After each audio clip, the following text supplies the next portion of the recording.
Hi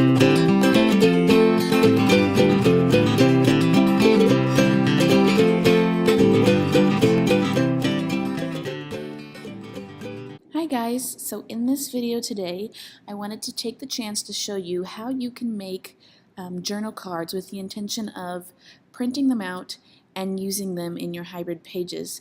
Now I'm using this collection. It is called Party Animals and it's by Scotty Girl Designs and Marie Kogelenberg, both available at the Digital Press, and I wanted to show you how to make journal cards using the digital papers and elements because there are not any journal cards with this collection specifically. So what I start off by doing is create my 12 by 12 canvas because I'm going to make just a one-pager on this on my daughter's 5th birthday party. And I start off by using the rectangle tool and making a 3 by 4 card. I then clipped a piece of cardstock to it and then created a circle on top of it. Now the way that I get ideas for my journaling cards is just by mimicking the journal cards that I see already made, and I try to take some flourishes here and there so they look more like me, but for the most part I just kind of try to recreate journal cards that I've already seen. So these ideas aren't terribly original, but I'm getting journal cards out of them, so I'm happy.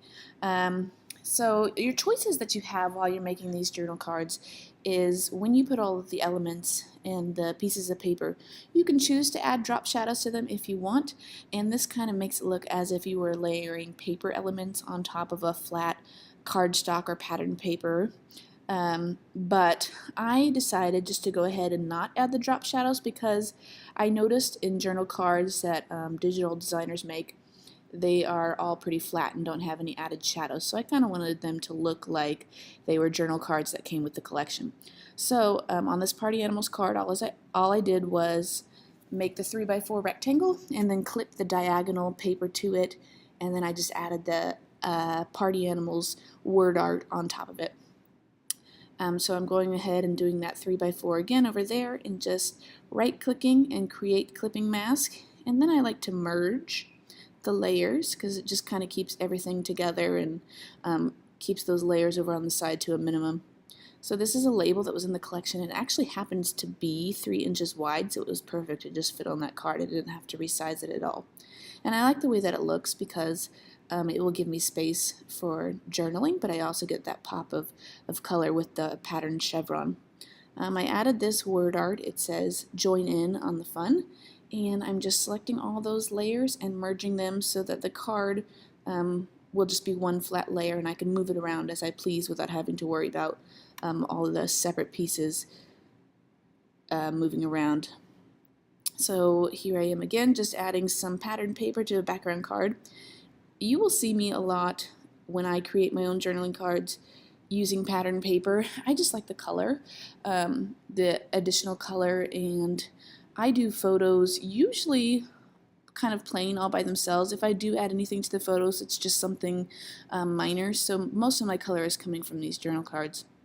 So I just adjusted that label a little bit. I wanted it to be a little bit longer, and then I'm going to go ahead and just resize this Celebrate because I want it to fit within the label.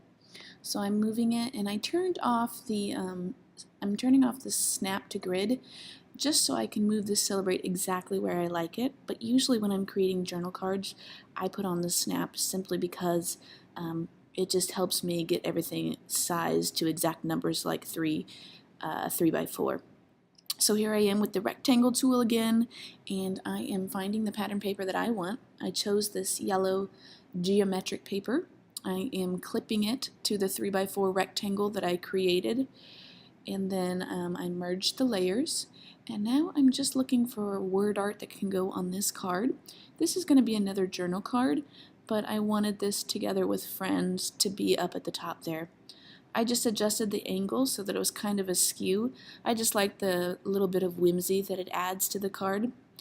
And now I'm going to create journal strips to journal on. Instead of just making a little white square box that I could journal into, I thought it would be fun to make strips.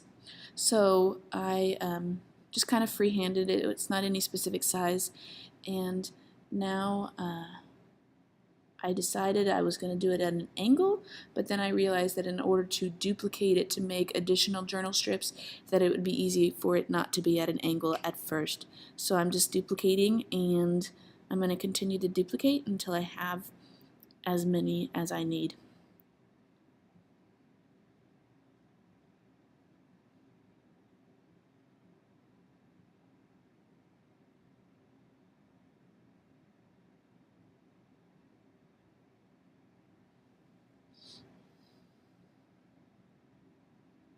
And this will be the last one, I think.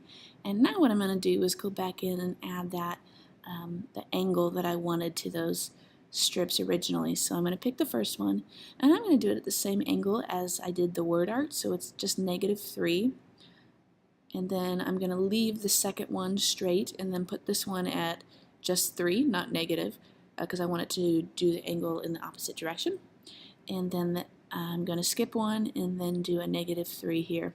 And these are my journal cards that I created for this page. It was pretty easy, just took me a few minutes, and now I'll just go in and add my photos. I will have a written out tutorial for this as well, but thank you so much for watching the video. I hope I've helped some of you, and I look forward to making another video for you again soon.